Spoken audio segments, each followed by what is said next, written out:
Notre première opération d'usinage va être le surfaçage de la pièce, le dessus de la pièce. Dans l'option Toolpath ici, on a les options 2D, 3D, multi-axe. Nous, ce qu'on va travailler, c'est le 2D. Je vais juste cliquer sur la petite flèche ici pour agrandir la fenêtre. Et c'est pour vous montrer qu'on a différents parcours d'usinage possibles en 2 dimensions. Nous, ce qu'on va choisir pour surfacer le dessus, ça va être l'option Face. Je vais cliquer sur l'option et il va vous montrer une fenêtre qui s'appelle Wireframe Chaining. Normalement, dans les opérations d'usinage, on doit choisir une chaîne d'entités pour lui dicter le chemin à parcourir pour l'usinage.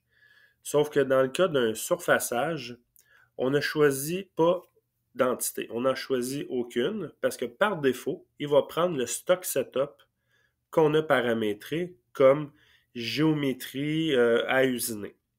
On a tout simplement à faire le crochet vert sans sélectionner aucune entité. Et on a la fenêtre qui est importante, c'est justement les paramètres de notre surfaçage. Pour commencer, il y a quand même beaucoup d'options ici à gauche. C'est tous des onglets différents pour paramétrer différentes choses, mais on va en utiliser que quelques-uns. Premier onglet qu'on va utiliser, c'est l'onglet Tool. Il va falloir choisir l'outil pour surfacer la pièce. On a une page blanche ici. Ça va être ici qu'on va voir nos différents outils qu'on va ajouter d'une opération à l'autre. À droite ici, on a les paramètres de l'outil, dont les numéros des outils et les paramètres d'usinage qui est RPM, avance par dent, la vitesse de coupe, ainsi de suite. On va devoir choisir notre outil.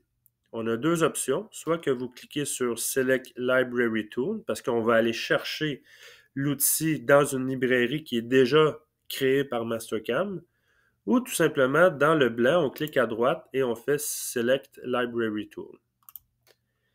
Et dans le Library Tool, normalement, ce que vous devriez voir, c'est ceci. Vous devriez voir une liste quand même de beaucoup d'outils. Il y en a presque 446.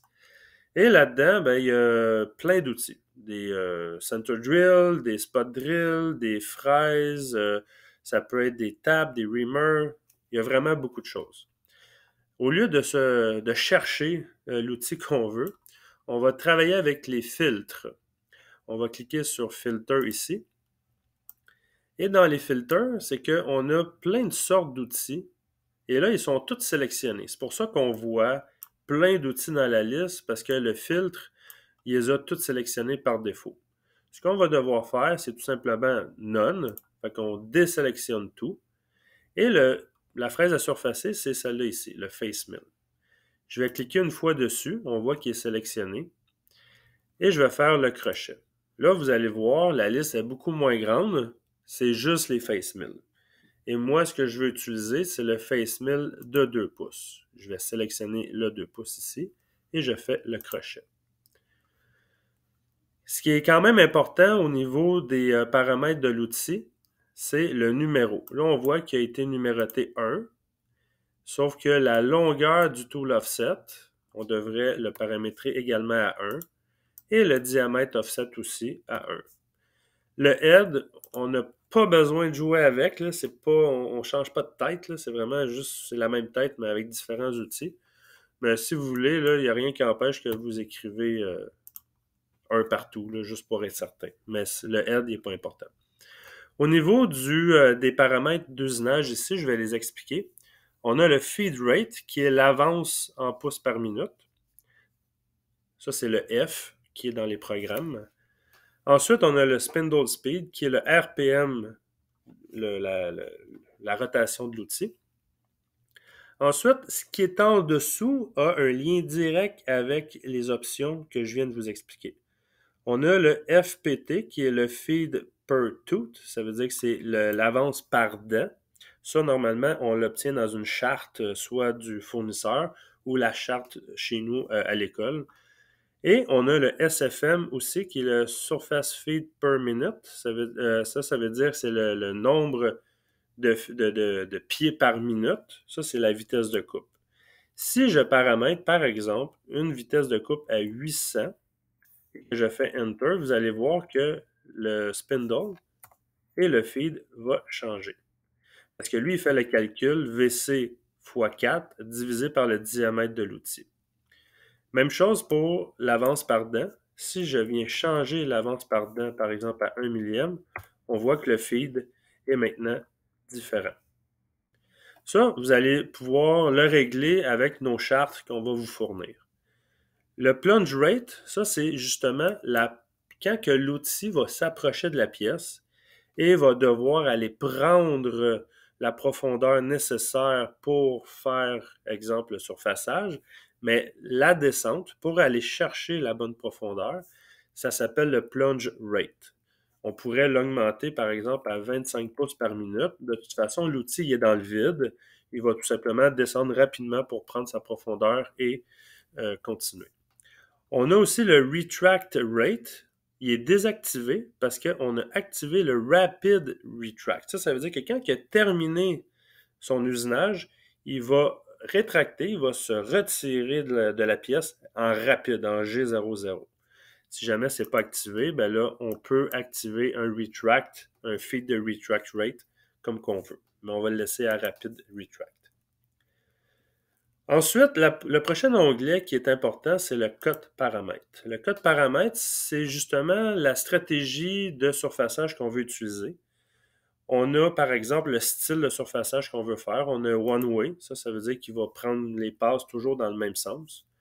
On a le zigzag, on a le one pass et on a le dynamique. Pour nous, on va choisir le zigzag, ce qui fait qu'il va usiner, il va faire l'usinage de l'autre côté, et ainsi de suite, là, en forme de zigzag. On a des paramètres ici qu'on peut paramétrer. Là, ça reste propre à la pièce, à la grosseur de pièce, au diamètre de la fraise. Mais si, exemple, ça nous programme 4 passes et nous, on voudrait 3 passes seulement, ben là, on va venir jouer avec les options de overlap. Est-ce que c'est quoi la distance d'approche? C'est quoi la distance de sortie? Fait que ça, par défaut, on va le laisser comme ça. Au niveau du zigzag, ce que ça nous permet de faire, c'est justement des mouvements, justement, quand il va rebrousser chemin, là, on peut faire des mouvements linéaires. Ça veut dire que quand il va avoir fini sa première passe, il va se déplacer linéairement. Ensuite, faire l'autre passe, il va se déplacer linéairement. Si on voudrait avoir des loops, qu'on appelle des cercles, ben on peut activer le High Speed Loops. Que là, ça, c'est en mode rapide, il va se déplacer pour ensuite surfacer. Fait que c'est des options pour économiser un peu de temps. Sinon, ce qui est important aussi, c'est le stock to leave. Le stock to leave, ça, on ne l'a pas sur les murs parce que c'est un surfaçage, mais on a le stock to leave sur les floors. Ça veut dire sur le plancher. Ça, c'est au niveau du dessous de l'outil. Combien qu'on laisse de surépaisseur? Ben, pour notre surfaçage, on va mettre ça à 0, comme ceci. Les depth of cut, on s'en occupera pas. On va revenir plus tard dans ces options-là, vous allez le voir. Sinon, l'option très importante, c'est le linking paramètre. Ça, le linking paramètre, c'est justement vos distances d'approche. C'est les distances pour le retract. C'est la distance où se situe le top of stock, le dessus du stock brut. Où se trouve la profondeur, à quelle profondeur vous voulez aller. Ça, c'est une page très importante. On va devoir activer la clairance. Ça, la clairance, c'est l'approche sécuritaire de l'outil à 2 pouces au-dessus de la pièce. Et on va également activer le petit crochet ici qui est d'utiliser la clairance seulement au début et à la fin de l'opération. Ça, vous allez le voir dans les autres opérations qu'on va faire. C'est important d'activer ça parce que ça nous permet d'économiser encore une fois du temps que l'outil perd dans les airs lors de ses déplacements. Ensuite, on a le retract. Le retract, c'est justement l'outil. On a les petites flèches juste ici, là, qui montre c'est quoi le retract, c'est le retrait de l'outil pour aller faire une autre opération ailleurs sur la pièce, par exemple. On est à 250 millièmes. Le feed plane, ça veut dire que c'est l'endroit où en fin de compte, quand on fait l'approche sécuritaire, on est en G00, c'est les lignes jaunes. Dès qu'on va dans le feed plane, c'est les lignes bleues. Ça, c'est la vitesse du feed qu'on a programmé. Alors, à 200 millièmes de la pièce, il va tomber en G01 avec l'avance qu'on a programmée dans nos paramètres. Le top of stock, ça, c'est le dessus de notre stock brut. Par défaut, Mastercam nous l'a mis à 100 millièmes. Pourquoi? Parce qu'on a mis l'origine du brut à 100 millièmes au-dessus de ma pièce qui est au Z0. Fait qu'on est à 100 millièmes au-dessus de la pièce. Et la profondeur, on est à 0. Et là, l'autre chose qu'il faut que je vous explique, c'est justement les options de absolu et incrémental. Le associative, on ne s'en occupera pas. Ce qu'il faut comprendre, c'est le absolu, c'est que la référence de la distance qu'on met ici, c'est par rapport au X, Y, Z de ma pièce. Ce qui fait que quand mon outil va approcher à 2 pouces, il va aller à 2 pouces par rapport au-dessus de ma pièce et non de mon brut, par rapport au-dessus de ma pièce, parce que ma pièce est à Z0. Même chose pour le retract. Le retract, on pourrait le mettre en absolu à 250 millièmes par rapport à mon Z0. Le feed plane, on peut également le mettre à 200 millièmes par rapport à ma pièce. Ça va. Le top of stock, on est à 100 millièmes en absolu par rapport à mon Z0 de ma pièce. Ce qui est vrai, on voit que la matière brute est plus élevée que ma pièce. Et la profondeur, on est à 0, mais là, on n'est pas en incrémental parce que là, si je le laisse en incrémental, il va se fier sur mon stock setup, qui est le dessus de mon brut. Sauf que ce n'est pas à cette hauteur-là que je veux surfacer. Je veux surfacer à la hauteur de ma pièce qui est Z0, ce qui fait que je dois être à 0 en absolu.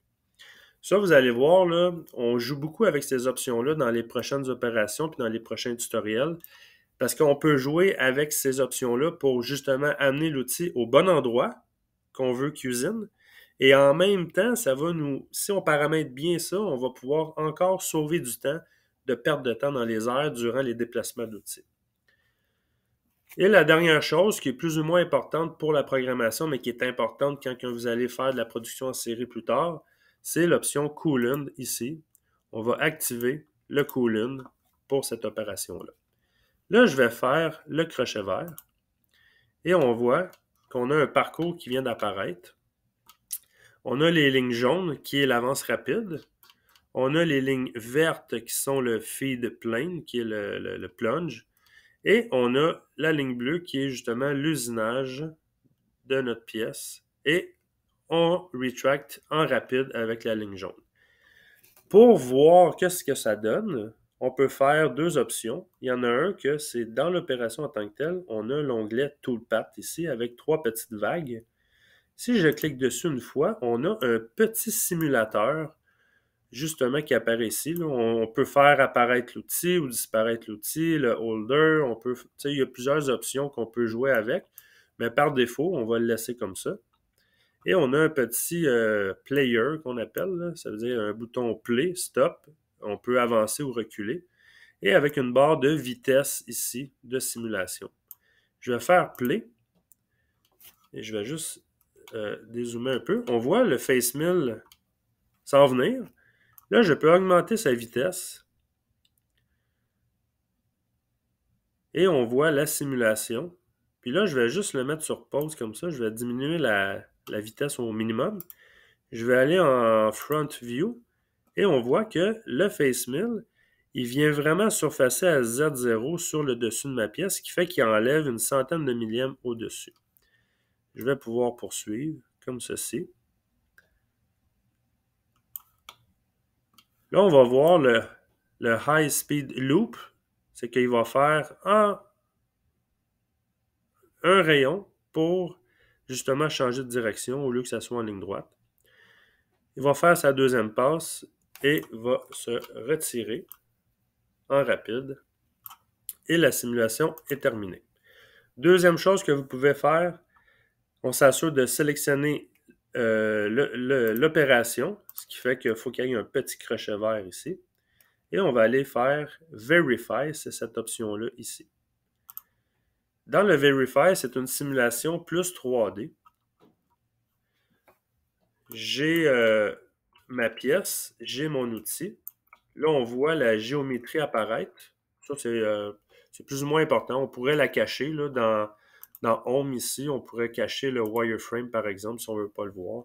On peut cacher aussi les axes. On peut faire le ménage un peu de ce qu'on veut voir. Et on a également la même chose, un bouton play avec, on peut avancer et reculer avec la vitesse d'exécution. Là, je vais faire bouton play et je vais augmenter. Ah, là, c'est allé très vite. On va recommencer. Si jamais ça ne fonctionne pas bien, on peut y aller vraiment step par step avec ce bouton-là ici. Quand je vais cliquer, à chaque fois que je clique, il va faire un mouvement. Comme ceci. Il se déplace comme ceci et se retire. Ça va nous donner quand même une bonne idée là, graphiquement si ça a de l'allure. On peut quitter le Verify avec le X, juste ici. Et je vais sauvegarder mon programme et je suis prêt pour la prochaine opération.